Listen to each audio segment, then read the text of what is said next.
What's going on, everybody? Alongside TJ Calkins, Jay Sannon here for ATS, getting you ready for another UFC Fight Night card.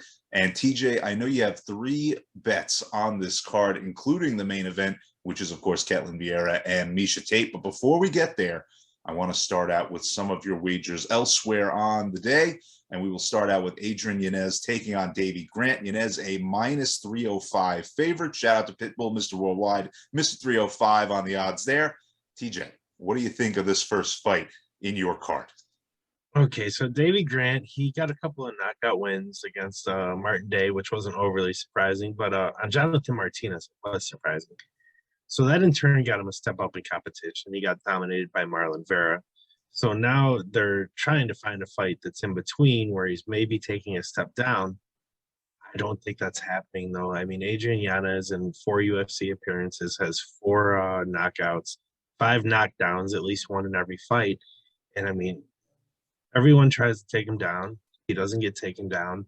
He has just this what a sleek touch in his hands. And when he hits you, he puts you out. And there's just something absolutely special about him. And I think he's going to shoot up the rankings. And I don't think it's going to take him very long at all to be a major player in the division. So that said, while this is technically a step down for Grant, I think this is perhaps even a worse fight for him. He's going to get touched up by the hands here by Yanez.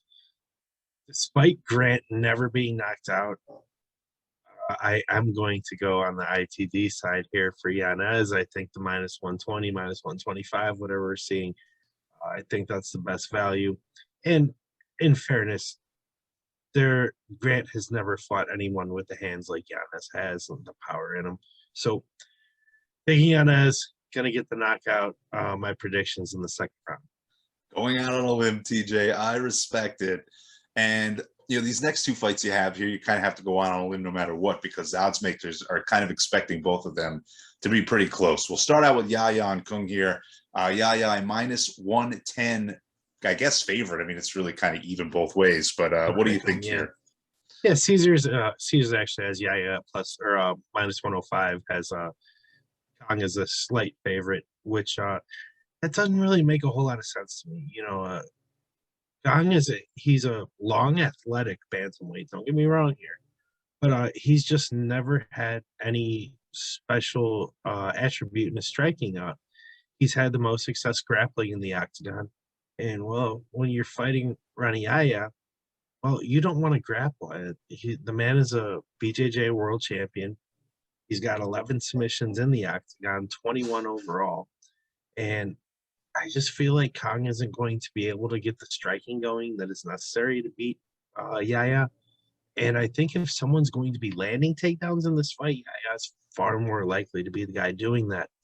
And just the way Kang fights, the way he's wired, I think he's going to be willing to accept the grappling. I think he might think he'll be able to hang with Yahya, and I just don't see that as being the case. So Yahya finds ways to get fights to the floor. He'll attack leg locks. He'll pull guard if he has to, but he can get takedowns here. Kang's been taken down in 4 separate UFC fights. So I think even if submission doesn't come, I think he can win rounds just as a superior grappler. And at the pick'em or less line, I like Yahya here.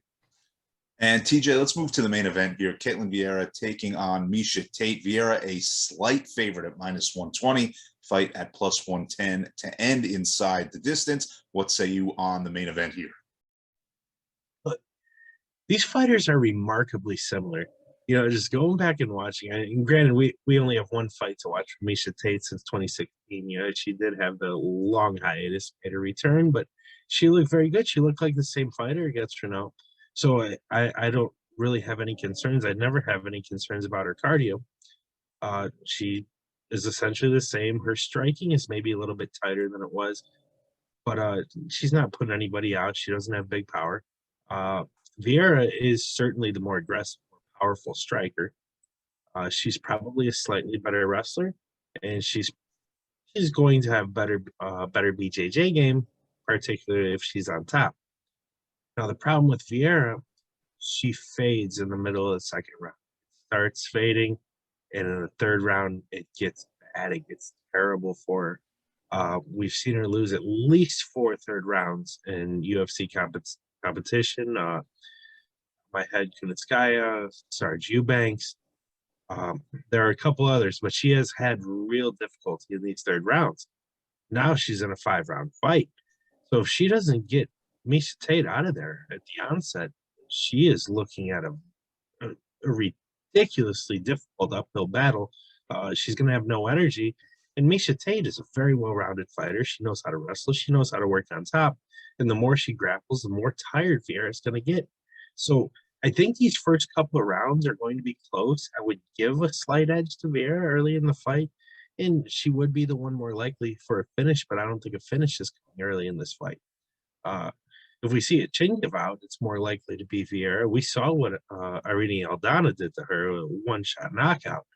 So what's going to happen is we'll have a close first round, probably a close second round. I think Tate probably takes it, and then from the third round on, it's just going to get progressively worse. And Vieira is actually a small favorite in this fight. You can get Miesha Tate, I believe, as low as plus 100.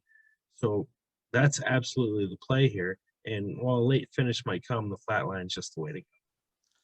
TJ, great stuff as always. Of course, for more from TJ on all the fights you just heard about, ats.io, you get his full written out thoughts on every fight. You do not want to miss that. Until next time, TJ Calkins, Jay Sannon saying see you later. Good luck on your fight night wagers over the weekend.